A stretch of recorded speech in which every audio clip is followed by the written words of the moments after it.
La conferencia del día de hoy se titula Una filosofía como práctica que atraviesa la educación, de la autoridad a la autorización. La presentación aborda un trabajo vinculado con la filosofía como práctica de pensamiento y de problematización, una forma de relación con el saber que, lejos de permanecer en un aislamiento teórico, desborda su propio campo a través de las prácticas en educación, en tanto prácticas políticas, sostiene la doctora Greco. En este sentido, se propone la profundización de las condiciones de la experiencia educativa y de las prácticas políticas de la enseñanza en nuestra actualidad a partir de producciones conceptuales desarrolladas por la filosofía política contemporánea, a propósito de la relación subjetividad-educación, autoridad-educación, experiencia-educación. La doctora Greco se plantea algunas preguntas en esta conferencia. Algunas de ellas son: ¿cuáles son las relaciones entre la experiencia educativa y sus posibilidades de acción y de transformación en la actualidad para los educadores y las instituciones? ¿Y por qué transformar las instituciones? ¿Desde qué lugar de la autoridad? Y también agrega: ¿y qué nos da a ver la pregunta filosófica en torno a la subjetividad, la autoridad y la experiencia? Ella sostiene que en América Latina la responsabilidad por sostener y garantizar la educación pública es urgente, pero que también las desigualdades sociales reclaman transformar la educación y las escuelas como lugares donde organizar institucionalmente una educación igualitaria. Se enfatiza el requerimiento de una unidad de análisis ampliada para comprender y actuar sobre las desigualdades educativas a partir de resignificar el trabajo de educar, las subjetividades, la autoridad, la experiencia y la infancia. María Beatriz Greco es doctora en Filosofía y Ciencias Sociales por la Universidad de Buenos Aires y por la Universidad de París 8. También es licenciada en Psicología por la Universidad de Buenos Aires y en Psicopedagogía por la Universidad de El Salvador. Enseña e investiga en la Universidad de Buenos Aires, en la Facultad de Filosofía y Letras, en la carrera de Ciencias de la Educación a cargo de la Cátedra Teoría Psicológica de la Subjetividad y en la Facultad de Psicología en la Cátedra de Psicología Educacional. Es directora de diversos proyectos de investigación del UASI desde el 2008, destinados a investigar las subjetividades en educación, la autoridad pedagógica, las intervenciones institucionales de los equipos de orientación escolar. Es integrante del área de convivencia escolar de la Dirección de Derechos Humanos, de Género y de la ESI del Ministerio de Educación de la Nación de la Argentina y acompaña proyectos y experiencias transformadoras en las escuelas y en institutos de formación docente. Sus temas centrales son las intervenciones institucionales y las subjetividades que la educación construye y las relaciones pedagógicas y la cuestión de la autoridad, lo que incluye pensar el lugar de la ESI en aquello que genera transformaciones en la educación. Entre sus publicaciones se encuentran La autoridad como práctica, Encuentros y experiencias en educación y formación docentes, del 2002, Equipos de orientación, La intervención como experiencia, del 2020, La autoridad, entre paréntesis, pedagógica en cuestión, del 2015, La emancipación, educación y autoridad, del 2012, El espacio político, del 2012, todos ellos publicados por Homo Sapiens, Noveduc y Prometeo, y obtuvo el premio Mención al Mejor Libro en Educación en 2007 de la Fundación El Libro por la Autoridad Pedagógica en cuestión y el primer premio en la Facultad de Psicología en 2009, Aportes a la Psicología para el Mejoramiento de la Calidad Educativa, por el trabajo titulado Actuar y Pensar en Educación, una psicología fuera de sí. Asimismo, recibió becas de la Embajada de Francia en el marco del doctorado cursado en la Universidad de París 8 y recientemente de la Foundation Mason Designs del, del programa de directores de estudios asociados. Profesora, muchísimas gracias por estar acá. Esperemos que más de las que se inscribieron puedan llegar a escucharla. Su voz es muy importante, poderla canalizar, poder entender un trabajo tan rico, tan profundo que usted ha venido haciendo durante este tiempo. Y a nombre del CELEI le agradezco por acompañarnos muy gentilmente el día de hoy. Adelante, profesora, el espacio es todo suyo. Bueno, muchísimas gracias, Aldo. Muchísimas gracias al Centro Celey por esta invitación. Me siento muy honrada de participar de este ciclo. Y bueno, justamente como lo propongo acá desde el título de la ponencia, Me gustaría trabajar y compartir, afortunadamente, con colegas de diversos lugares, de diversos países, ¿no? De la región, no solo de la región. eh, Compartir trabajos que muchas de nosotras venimos realizando en este cruce, ¿sí? Entre filosofía, educación, pedagogía, formación docente, psicología educacional. Cada vez pienso más que la transdisciplina es la posibilidad hoy de desplegar un pensamiento contemporáneo ante los problemas en el sentido teórico, ¿no? En ese sentido en que se nos plantean interrogantes a partir de las realidades que vivimos en los ámbitos sociales, sociocomunitarios, políticos, éticos, y particularmente en el campo en el que yo trabajo, que es el educativo. Quiero aclarar que yo no voy a hablar desde el campo específico de la filosofía de la educación, sino que lo que me propongo presentarles es parte de un trabajo interdisciplinario, transdisciplinario, de investigación y de intervención en las instituciones educativas que vengo realizando en las últimas décadas junto con diferentes equipos, ¿no? Tanto en investigaciones como en la enseñanza universitaria y en las intervenciones desde equipos de orientación escolar en escuelas.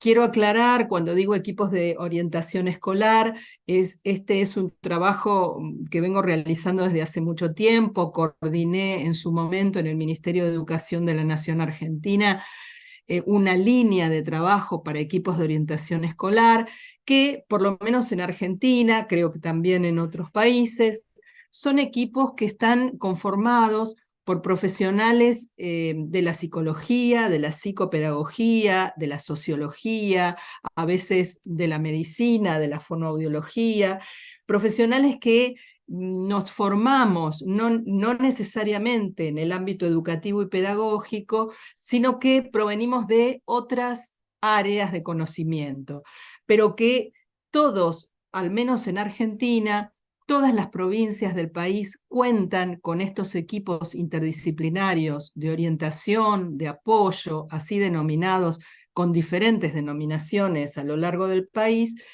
cuya labor es acompañar y recibir a menudo las demandas de situaciones que las escuelas requieren transformar, resolver. Por supuesto que hoy día la inclusión es uno de los temas centrales. Les diría que la palabra inclusión, el concepto de inclusión, viene hoy a ocupar no sé si la centralidad de la escena educativa, pero sí una parte importante de las preocupaciones que los equipos docentes, directivos, supervisivos tienen en el sistema educativo argentino. Una inclusión que muchas veces se confunde, ¿no?, con lo que en otros momentos se denominaba integración de sujetos, por ejemplo, con alguna discapacidad, para empezar a ampliarse como concepto en términos de una inclusión que no es meramente hacerle lugar a los sujetos inesperados, ¿sí?, como inesperados, entre comillas, por supuesto, por un sistema educativo homogeneizante, como lo voy a presentar en un ratito, sino una inclusión que no podría ya pensarse sin una transformación de las instituciones. Es decir, una inclusión que no atañe a los sujetos individuales, sino que atañe a una modificación, a una reconfiguración de eso que hace a la institución escolar, que es justamente su organización temporoespacial, de encuentros, de tareas, de actividades, de formas de hacer y sobre todo de lazo social. Entonces, bueno, este trabajo que yo quisiera presentarles está vinculado con la filosofía como práctica de pensamiento y de problematización. Es una forma de relación con el saber. Un pensamiento filosófico que lejos de permanecer, como decía Aldo, en un aislamiento teórico o en una especie de espacio curricular acotado, ¿sí? La hora de filosofía, desborda su propio campo, atraviesa las prácticas de la enseñanza, de la formación docente y de la educación en tanto prácticas políticas. En ese sentido, la práctica educativa o la práctica de enseñar no podría desligarse de ese componente ético, ético-político que hace a la posición docente. No podríamos hoy pensar una educación que no interrogue nuestras propias prácticas, que no nos conmueva y nos mueva el piso, como decimos habitualmente, por lo menos en Argentina. El primer eje articulador de este trabajo es justamente la problematización. La filosofía, por eso hablo de una filosofía como práctica que atraviesa, ¿no?, los campos de la educación y de la enseñanza, es justamente una problematización que hace que la filosofía se ponga en diálogo con la educación, que provoque disonancias, que interrumpa sentidos habituales, que interrogue los problemas mismos y abra un campo de preguntas donde parece a veces haber solamente certezas. En este sentido, nuestra búsqueda propone una problematización de las condiciones de la experiencia educativa y de las prácticas políticas de la enseñanza en nuestra actualidad a partir de producciones conceptuales desarrolladas por la filosofía política contemporánea. A propósito, y aquí es donde hace un rato justamente Aldo mencionaba, podemos situar estos grandes ejes, ¿no?, que tomamos en torno a lo que hace experiencia educativa. La pregunta por qué constituye al encuentro cotidiano en educación en una experiencia y no en un experimento, como dice Ricardo Vaquero en un texto ya conocido, Del experimento a la experiencia escolar. Sin problematización, lo que corre el riesgo el sistema educativo es automatizarse, volverse un espacio puramente burocrático, ajeno a esta cualidad de experiencia pensada en un sentido filosófico que implica atravesamientos y transformaciones de los sujetos en cuestión. Entonces, ahí ustedes ven la idea de la disonancia, ¿sí?, o del desacuerdo, si lo seguimos a Jacques Rancière en su producción, sobre todo de las obras más políticas, ¿no? Hay un libro específicamente donde él trabaja el desacuerdo, no entre personas, sino el desacuerdo con el sentido habitual y establecido de pensar, en nuestro caso, a las instituciones. El desacuerdo es un movimiento político, un movimiento en el sentido no necesariamente de organización o de partido político, sino de transformación de una práctica.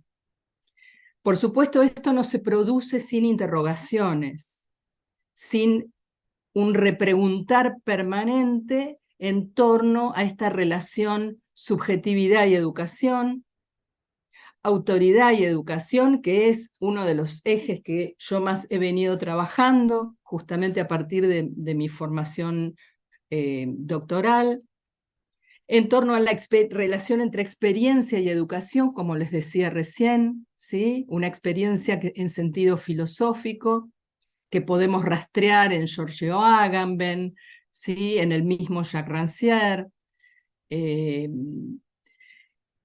en el vínculo entre las instituciones y las transformaciones.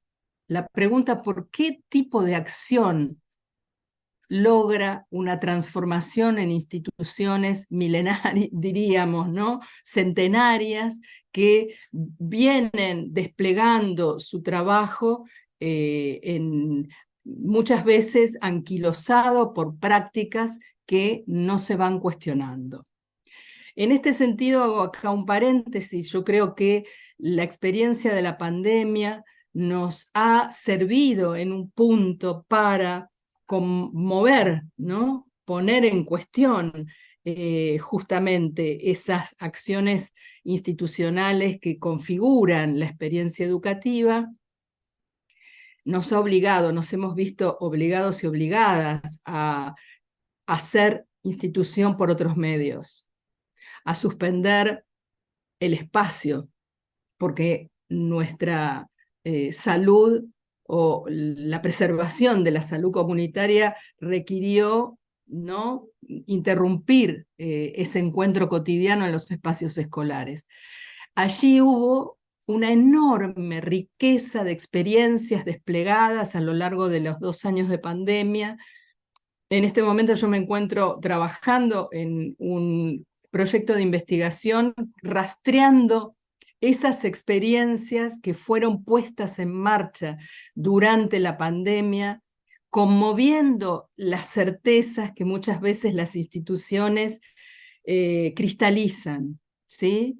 Una única manera de atravesar una trayectoria educativa, una única manera y tiempos establecidos para desplegar la enseñanza y el aprendizaje, una única manera para todos y para todas igual de evaluar. Bueno, todo esto se ha ido reconfigurando en pandemia. Tal vez la pregunta es: ¿qué preservamos, qué guardamos de esa experiencia que nos conmovió en lo más profundo de nuestras instituciones, sobre todo en una educación pública que para nuestra región creo que es sumamente importante, de una enorme relevancia social, dadas las profundas desigualdades, ¿sí?, que se presentan en nuestras sociedades latinoamericanas.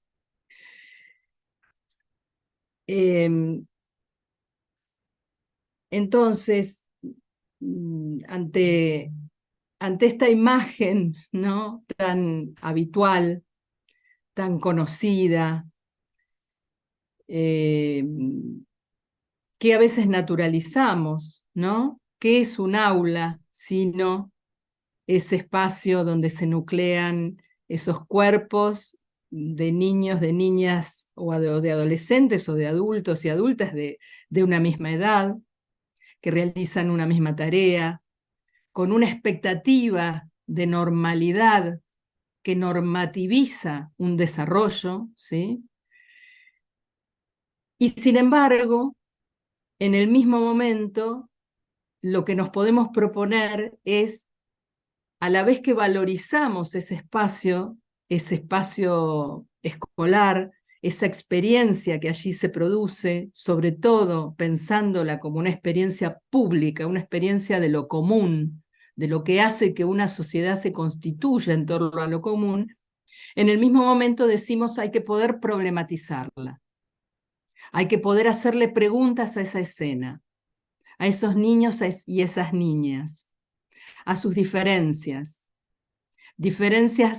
valoradas como tales, como procesos subjetivantes, y no como déficit que habría que normativizar o que normalizar o que compensar. Entonces, vuelvo a las preguntas que de alguna manera ya Aldo estaba anunciando. ¿Cuáles son las relaciones entre la experiencia educativa y sus posibilidades de acción y de transformación en la actualidad, para educadores y en las instituciones que tenemos conformadas? ¿Y por qué transformar las instituciones? ¿Desde qué lugar de autoridad? ¿Qué nos da a ver la pregunta filosófica en torno a la subjetividad, a la autoridad y la experiencia? Estos son como mis tres grandes ejes en torno a los cuales yo propongo el ejercicio filosófico de problematizar, de interrogar, de abrir las voces en torno justamente a esos tres ejes teórico-prácticos. En América Latina y en Argentina particularmente, la responsabilidad por sostener y garantizar la educación pública es urgente, como lo decíamos antes. Las desigualdades sociales reclaman transformar la educación y las escuelas como lugares donde se organiza institucionalmente una educación pública igualitaria. Las situaciones extendidas en la región de familias que viven en condiciones de pobreza, la desocupación, el abandono escolar, que hemos llamado en pandemia, fíjense el cambio de terminología, desvinculación, ¿sí? Y la necesidad de recuperar ese vínculo, la revinculación, ¿no? Sobre todo en la escuela secundaria, podríamos decir, y como un modo de garantizar derechos, la educación como derechos de niños, niñas y adolescentes. Preservar esos derechos para que no sean vulnerados o no lo sigan siendo. Esto provoca de alguna manera un giro de la mirada, ya no hacia los sujetos individuales, sino hacia la escuela transformadora de la desigualdad. El principal espacio social donde se supone es posible interrumpir un mundo desigual, competitivo, solo destinado al utilitarismo del conocimiento, según las actuales lógicas neoliberales. No obstante, como lo afirman las investigaciones en las últimas décadas y principalmente a partir de la pandemia por COVID-19, la desigualdad social corre el riesgo de verse confirmada o reforzada por la desigualdad escolar, es decir, por una fragmentación educativa y las diferencias entre las ofertas escolares para sectores sociales más o menos favorecidos. Sin embargo, en nuestro trabajo no adherimos sin más, ¿no?, acríticamente a la hipótesis de la reproducción, muy conocida a partir de la primera parte de la obra de Bourdieu, obra que fue de amplia recepción en Argentina en su momento, pero que intentamos también problematizar y debatir, porque consideramos justamente que las condiciones sociales no son determinantes de la posibilidad de educación, de lo que Baquero, Terici, por ejemplo, pedagogos argentinos denominan la educabilidad, sino que tratamos de vincular las condiciones sociales con aquello que las escuelas ofrecen como propuestas de enseñanza, de construcción de la convivencia, de participación, tanto para estudiantes como para docentes. Desnaturalizando, bueno, justamente, ¿no?, un proyecto educativo que es político. No cabe duda que el proyecto educativo es siempre político, en términos de una construcción social que no está dada naturalmente, que no nos nuclea de una sola forma, ¿no?, como lo veríamos tal vez en esta hermosa imagen histórica, por otra parte, ¿no? Pues estas son las chicas del normal, de la escuela Normal 1 de la ciudad de Buenos Aires. Querida Beatriz, disculpa que te interrumpe. Sabes que yo solo veo la primera diapositiva. A lo mejor habría que pinchar esa diapositiva que tú nos estás comentando. Ah, qué pena. O No, sea que no, pero no vieron las demás, yo por lo solo menos, vieron, solo vieron la la que, primera. yo por lo menos he Sí, solo visto hemos esa, estado claro. viendo la primera. Ah, bueno, bueno, a ver, voy a ver si lo puedo resolver de otra manera. No, no, no, mira, si es solo que en el costado uno la pincha y va Sí, a aparecer. acá ¿Ves que están viendo la que dice problematización. Ahora, no, quería Beatriz? no, no, bien. Creo que tienes Entonces, que pinchar cada una de las diapositivas del lado sí, izquierdo, las que están del costado izquierdo. es lo que estoy haciendo, pero se ve que no está resultando. Ahí hay, para mí hay una fotografía de un aula, ¿no la ven? Claro, y si No, hacemos, querida No. Beatriz, dejamos de compartir y tú vuelves a compartir, por favor. ¿cómo no? Gracias.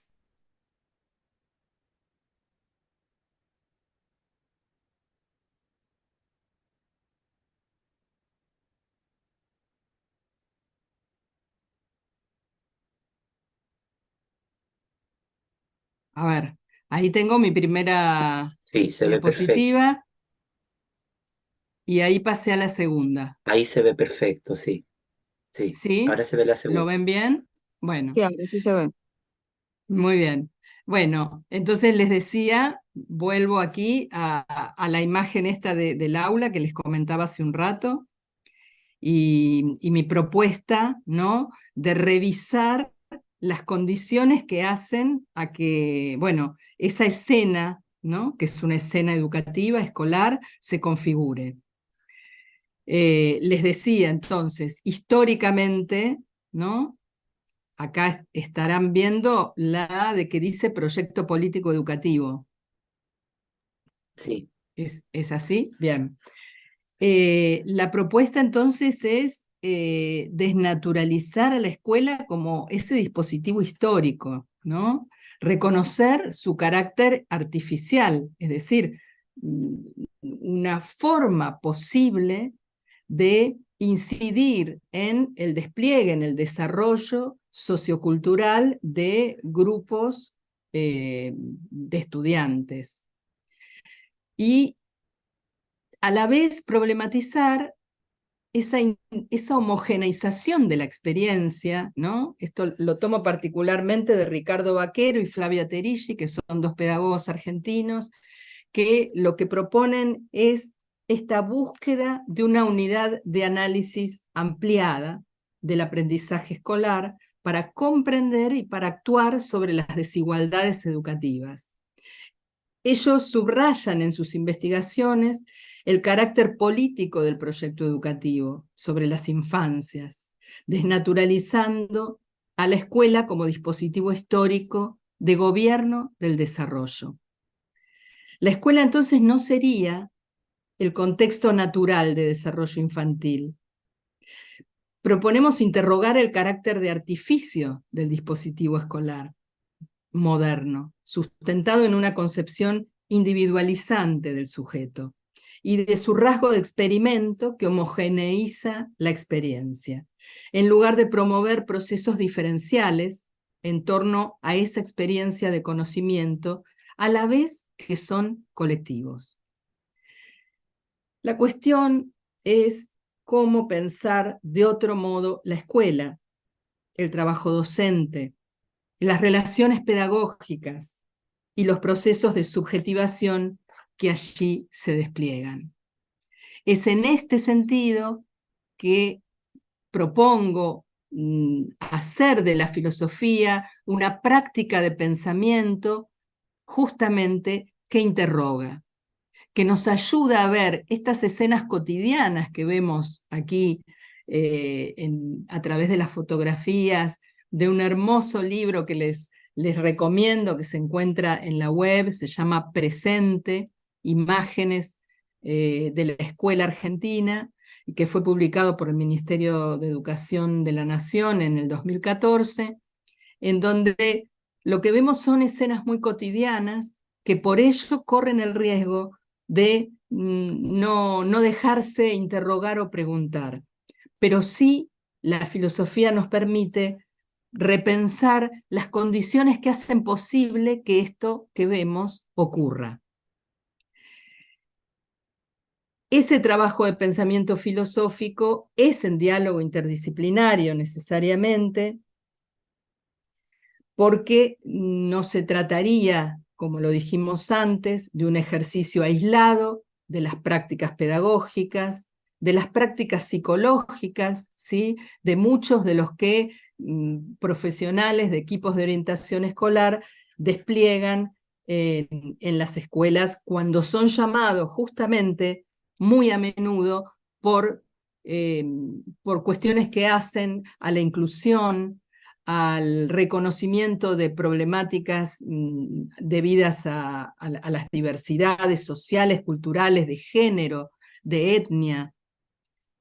Nuestra hipótesis de trabajo consiste en pensar que esas desigualdades no se producen solo a causa de las condiciones sociales o individuales de los estudiantes, es decir, no se producen por las desigualdades por solo dificultades familiares, materiales o simbólicas, por falta de acompañamiento de los padres para sostener trayectorias de sus hijos.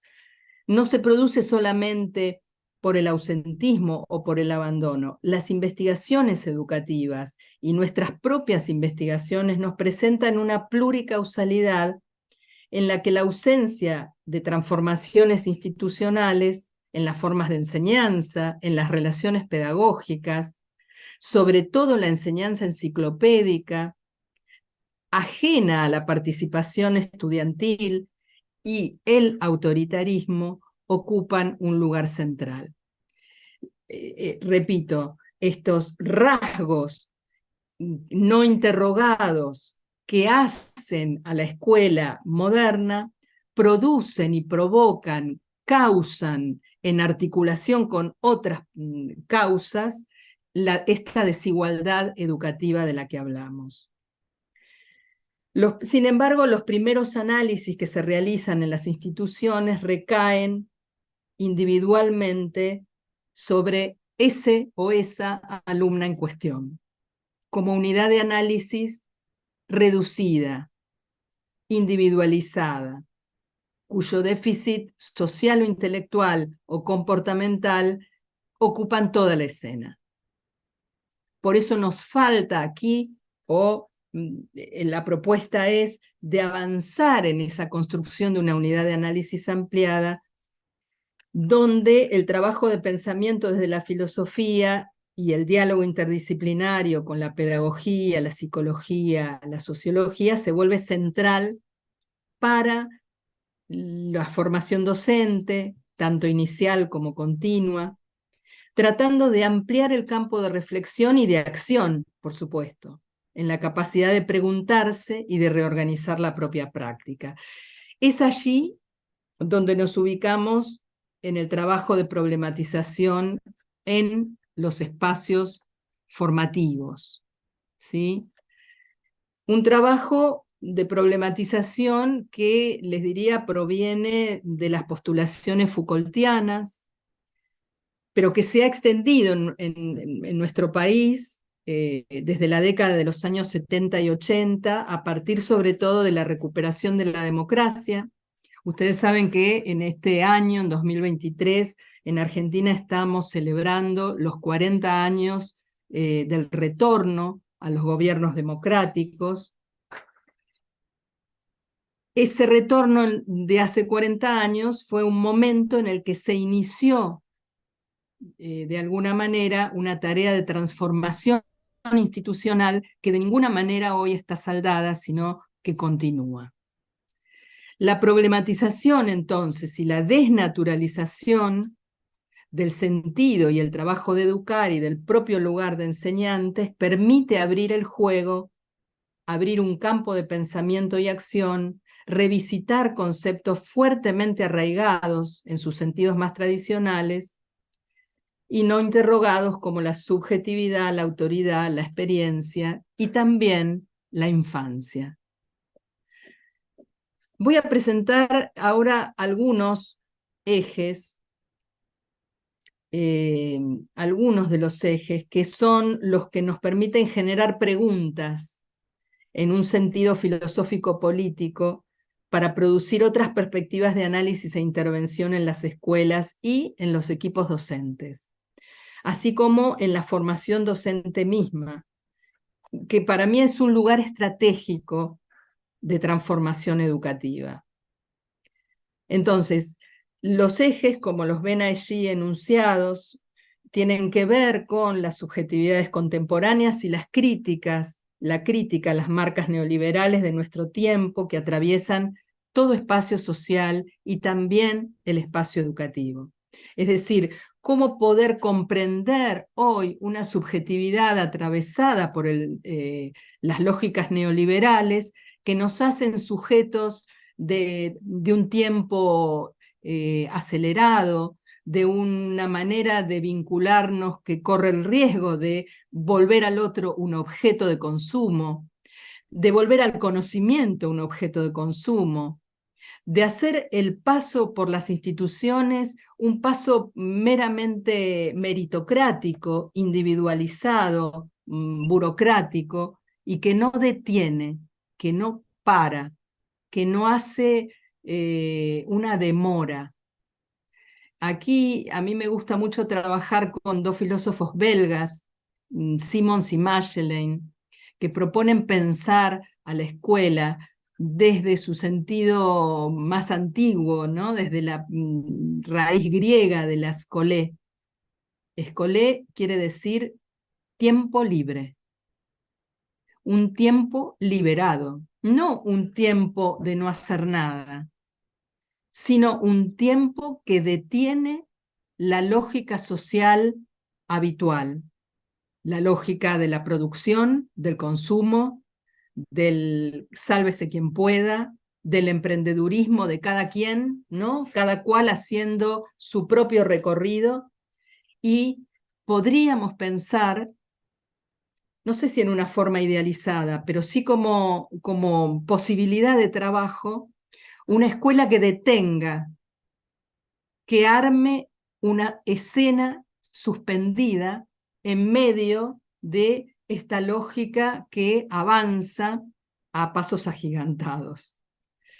Sin eso es muy complejo pensar en una experiencia educativa. Entonces allí es donde la experiencia filosófica y la filosofía como experiencia nos permiten rearmar un modo de estar en un espacio escolar que brinda, bueno, estas otras posibilidades, ¿no? Otro mundo. Es posible que ustedes digan, bueno, pero concluidas las 4, 8 horas de escuela, salimos a la calle y el mundo contemporáneo nos arrasa. Las redes nos envuelven, nos atrapan y nos confunden, y nos quedamos pensando, sin embargo, cuánto de esta experiencia escolar, educativa, en el sentido de una suspensión del tiempo, provoca unos efectos de subjetivación que dejan una marca que sirve, que vale como un modo de pensarse a sí mismos, a sí mismas, de proyectar, de hacer una mirada proyectiva hacia el futuro. Mucho de lo que estamos viendo en este momento en Argentina es un sufrimiento psíquico de niños, niñas y adolescentes, probablemente como efecto de la pandemia y de lo atravesado en esos 2 años, ¿no? de distanciamiento social, en momentos de la vida en que el encuentro con el otro es central, pero también vemos una enorme dificultad, no solo de ellos y de ellas, pero bueno, vaya si es importante, en ese tiempo de la vida, el poder proyectar, hacer un proyecto de vida. Es ahí donde entonces situamos la pregunta filosófica como pregunta crítica, como posicionamiento crítico.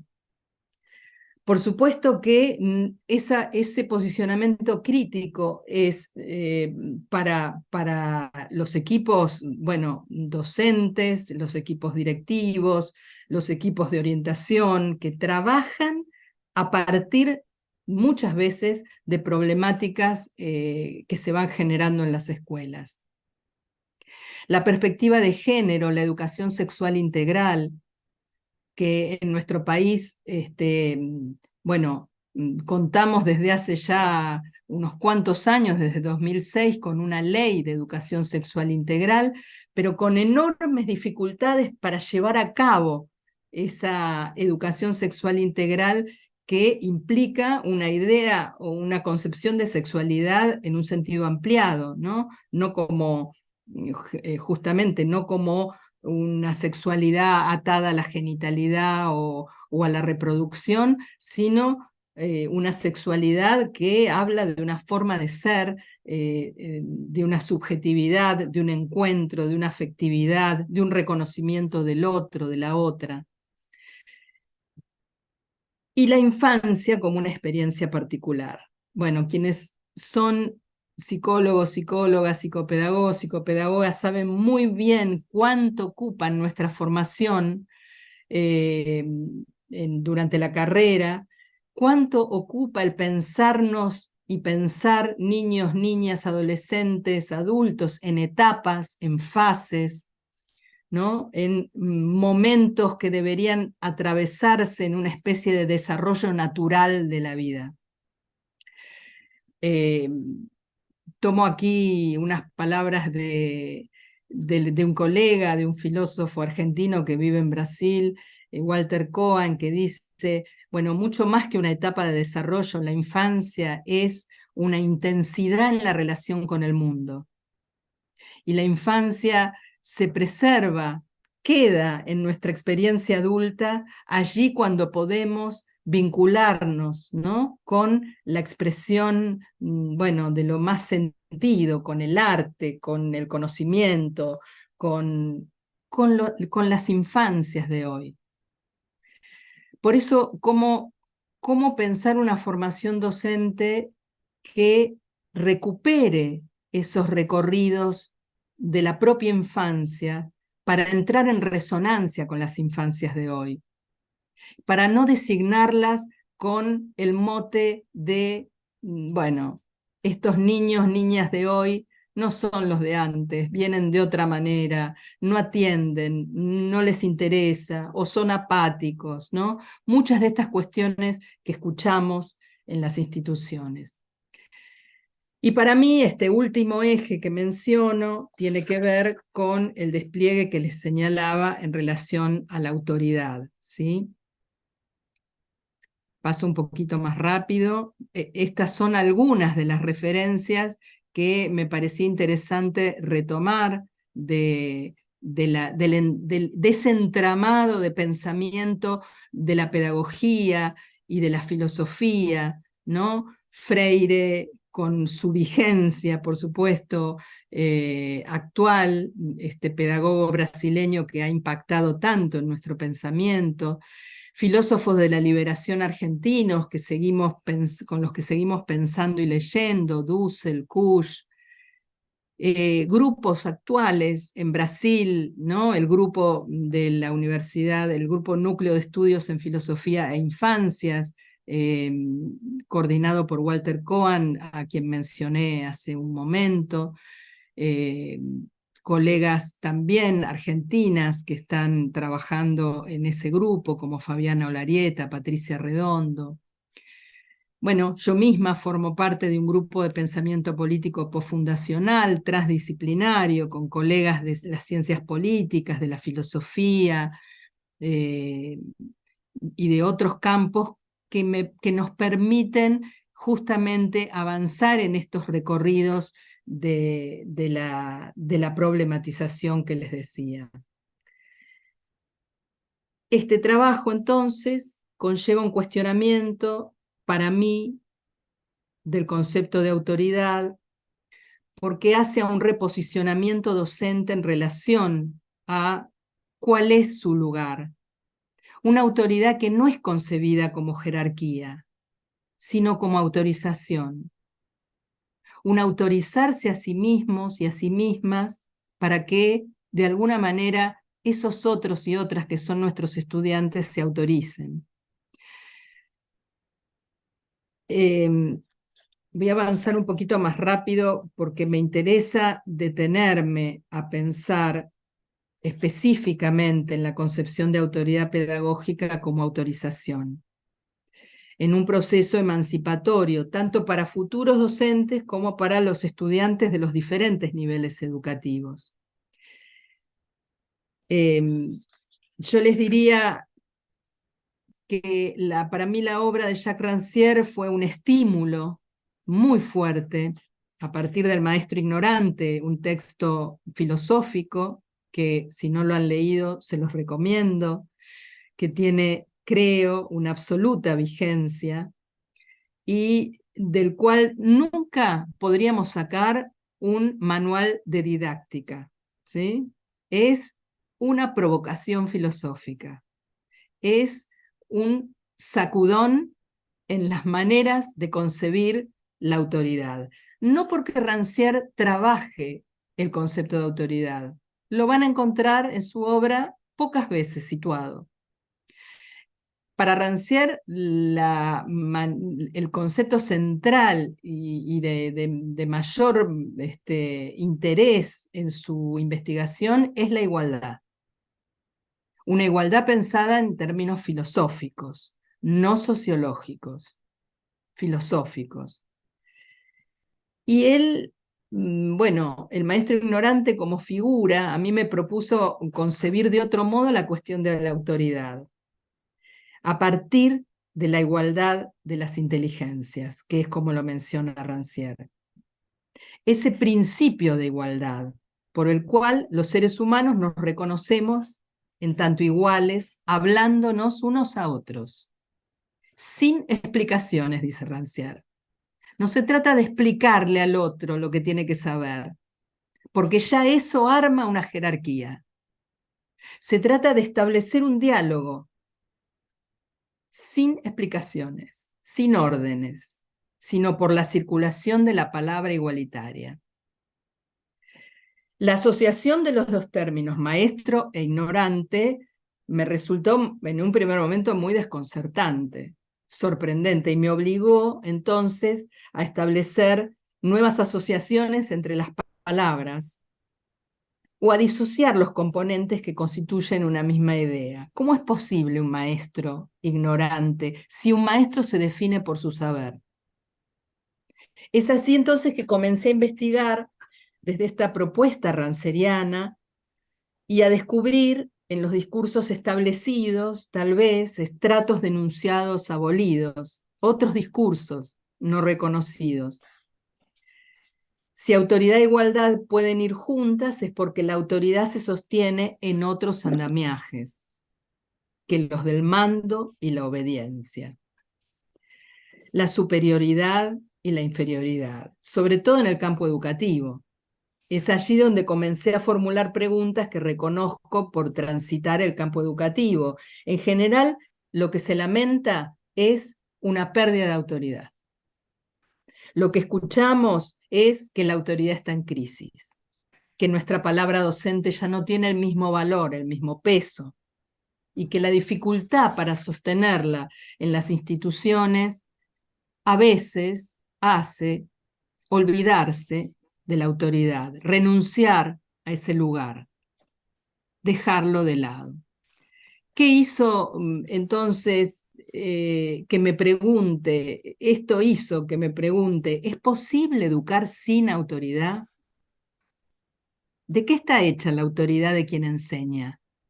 ¿Qué tipo de relación reclama una transmisión? Si lo que nos interesa es sostener una transmisión intergeneracional, no dejar perder ese hilo que justamente, les diría, las lógicas neoliberales descomponen, interrumpen, individualizan, desarman ese tipo de relaciones asimétricas, pero no necesariamente jerarquizantes. ¿Puede haber en otros registros de experiencia un ejercicio de maestría, ser maestro, pero sin una postura de dominación? Entonces, bueno, les diría que mi investigación, no sé si estoy bien con el tiempo, Aldo, voy avanzando. Nos quedan 10 minutos, profesora.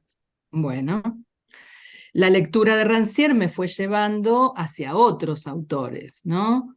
Me condujo directamente a Hannah Arendt porque ella trabaja en la crisis de la cultura el concepto de autoridad y la raíz más antigua de la palabra, que es auctor augere, y que implica justamente ser autor, ser autora y aumentar. Augere significa aumentar, hacer crecer. Miren qué lejos que queda entonces la definición de autoridad como mandar para que otro obedezca de esta idea de autor, autora, autoría, fundación, generación de condiciones para que algo se despliegue a partir de.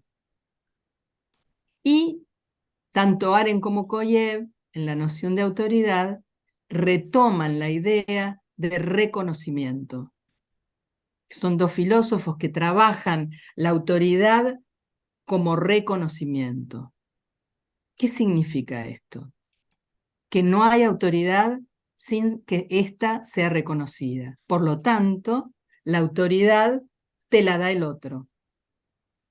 No es una impostura, no es algo individual, la autoridad es relación, no hay autoridad por fuera de una relación y reclama un reconocimiento que es dado por aquel que recibe la influencia de la autoridad. Uno podría decir justamente que esta idea de reconocimiento implica una reciprocidad, ¿sí? Esto lo escuchamos y lo vemos y lo leemos en las investigaciones cuando se les pregunta a los y a las estudiantes, ¿qué hace? ¿Qué es ser buen profesor? Y ellos dicen, son esos que nos reconocen, que nos miran bien, que nos miran capaces, que nos enseñan, aunque no entendamos, hasta cansarse o hasta que nos cansemos. Allí donde reside una confianza instituyente, diría otra filósofa como Laurence Cornu, donde la confianza se da de antemano, es una apuesta al otro. No sabemos qué va a pasar, no sabemos cómo va a desplegarse ese otro o esa otra, pero confiamos y ponemos a jugar esa mirada de habilitación. Me apoyo también en psicoanalistas argentinos como Silvia Bleichmar, Fernando Ulloa, que desde un psicoanálisis, por supuesto, que miró las subjetividades y las instituciones a la vez, nos hablan, bueno, de la construcción de otras legalidades. No podemos vivir sin marcos de legalidad, pero de una legalidad, ¿no?, simbólica que nos hace, nos reúne, nos sostiene y en la cual estamos involucrados. Fernando Ulloa ha trabajado, es un psicoanalista ya desaparecido, que trabajó durante la dictadura justamente la idea de la crueldad y la necesidad de crear espacios de ternura, dice él. No la ternura en el sentido de un sentimiento, ¿no?, de blando, de condescendencia, sino la ternura como la posibilidad de establecer, de generar esa transmisión intergeneracional donde los adultos resonamos con aquellos que vienen después de nosotros, pero los reconocemos y los reconocemos. Y por supuesto, no quiero dejar de mencionar el pensamiento de Rita Segato con esta idea de contrapedagogía de la crueldad, ¿no? cuando ella sitúa justamente, dice en su libro Contrapedagogía de la Crueldad, llamamos pedagogías de la crueldad a todos los actos y prácticas que enseñan, habitúan y programan a los sujetos a transmutar lo vivo y su vitalidad en cosas.